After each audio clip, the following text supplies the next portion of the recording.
Breaking news. Deepavali సమయంలో దేశ రాజధానిలో ఫైర్ క్రాకర్స్ పై నిషేధం ఉంటుంది. ఇది గత కొన్నేళ్లుగా జరుగుతున్న తంతు అనే చెప్పాలి. అయితే ఇప్పుడు ఈ నిషేధం అత్యున్నత న్యాయస్థానం తీవ్రంగా స్పందించింది. పండగ సమయంలోనే నిషేధం ఎందుకు అని ప్రశ్నించింది.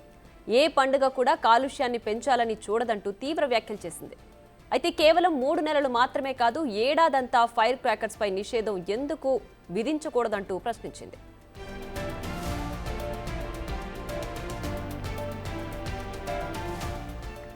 ఢిల్లీ ప్రభుత్వం అధికారులపై తీవ్ర ఆగ్రహం వ్యక్తం చేసింది సుప్రీంకోర్టు. అసలు అమలు లేనప్పుడు నిషేధం విధించడం ఎందుకని ప్రశ్నించింది. అసలు ఫైర్ క్రాకర్స్ ను ఉపయోగించడంపై నిషేధం విధించినట్లే అసలు తయారు చేయడంపై ఎందుకు శాశ్వత నిషేధం విధించకూడదని ప్రశ్నించింది.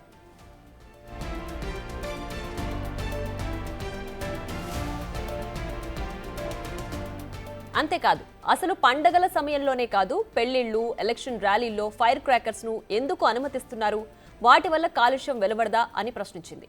ఈ నెల 25 లోపు ఢిల్లీలో ఫైర్ క్రాకర్స్ తయారీ, వాడకంపై శాశ్వత నిషేధం విధించేలా నిర్ణయం తీసుకోవాలని సూచించింది.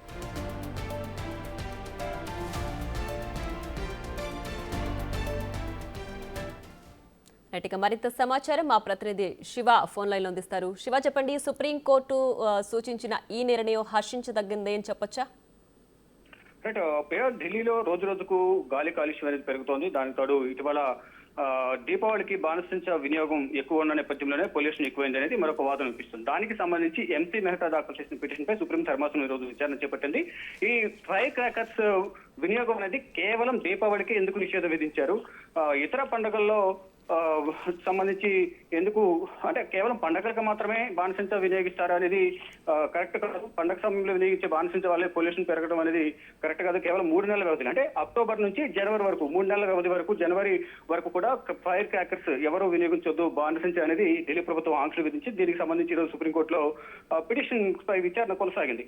అంటే ఢిల్లీ ప్రభుత్వం కానీ ఇటు అధికారులపై కూడా తీవ్ర ఆగ్రహం వ్యక్తం చేస్తూ సుప్రీం ధర్మాసనం అసహనం వ్యక్తం చేసింది.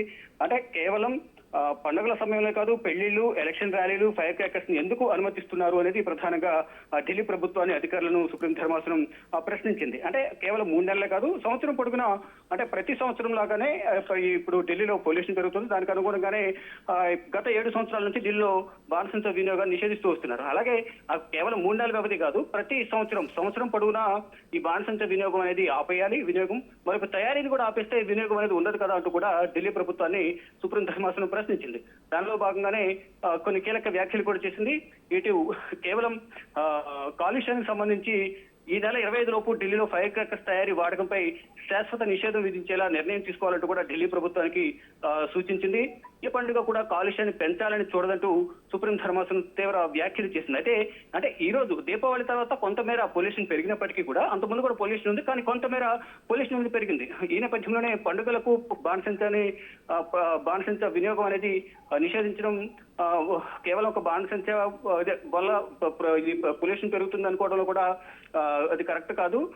అన్ని విధాల, ఇటు పండుగలకు కానీ, ఇటు ఎలక్షన్స్ కి సంబంధించి, ఇతర ఫెస్టివల్ కి సంబంధించి, మరోవైపు పెళ్లిళ్ళకి సంబంధించి అన్ని ఫంక్షన్లు కూడా బాణసంచ వినియోగిస్తారు. కాబట్టి అసలు బాణసంచ వినియోగం, తయారీ మొత్తం కూడా బ్యాన్ చేయాలంటూ కూడా సుప్రీం ధర్మాసనం ఢిల్లీ ప్రభుత్వాన్ని, ఇటు అధికారులను కూడా ఆదేశించింది. ఇక మొత్తంగా చూసుకుంటే ఢిల్లీలో జరుగుతున్న పరిణామాల దృష్ట్యా సుప్రీంకోర్టు కూడా అసహనం వ్యక్తం చేస్తుంది. అంటే రోజు రోజుకు పొల్యూషన్ స్థాయి అనేది పెరుగుతుంది తప్ప, అంటే ఇండెక్స్ పైన, ఎయిర్ క్వాలిటీ ఇండెక్స్ పైన 412, 430 కూడా వెళ్తుంది. అత్యంత ప్రమాదకర స్థాయిలోనే ఢిల్లీలో పొల్యూషన్ కొనసాగుతుంది. ఇటు గాలి నాణ్యత అనేది క్షీణిస్తుంది. దీని ద్వారా ఢిల్లీ ప్రజలందరూ కూడా అనేక అనారోగ్య సమస్యలు ఎదుర్కొంటున్నారు. ప్రియా, రైట్, ఇది కేవలం దీపావళి పండుగకు సంబంధించింది కాదు. ఫర్ ఎనీ ఒకేషన్ ఇలాంటి సెలబ్రేషన్స్, అంటే ప్రకృతికి వినాశనం కలిగించే విధంగా ఇలాంటివి ఉండకూడదు అనే రీతిలో సుప్రీంకోర్టు వ్యవహరించిన తీరులో అంటే ఇది అప్పుడు బాణసంచ తయారీదారులకు ఉపాధి కోల్పోయినట్లు అవుతుంది కదా. అప్పుడు వాళ్ళ ఉపాధి సంగతి ఏంటి?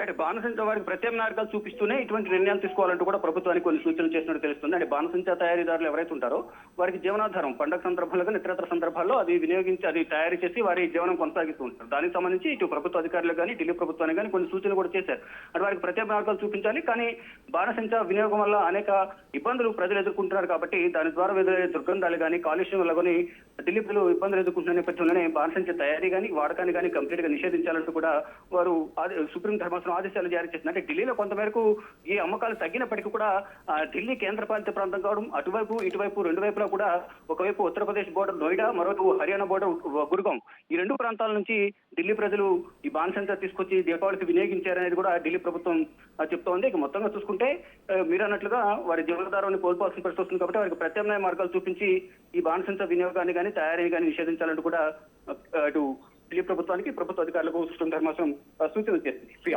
Right Shiva, thanks for the updates.